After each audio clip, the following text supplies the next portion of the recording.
So yeah, here's the part number. Sealed fuel pump driver module 590001.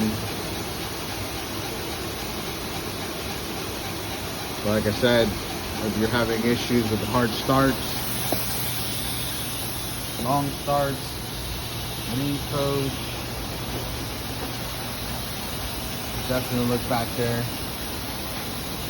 underneath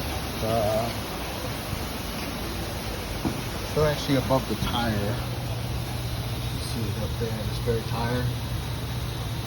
Let's test those leads. Fuel pressure should go up. Catch you in the next one.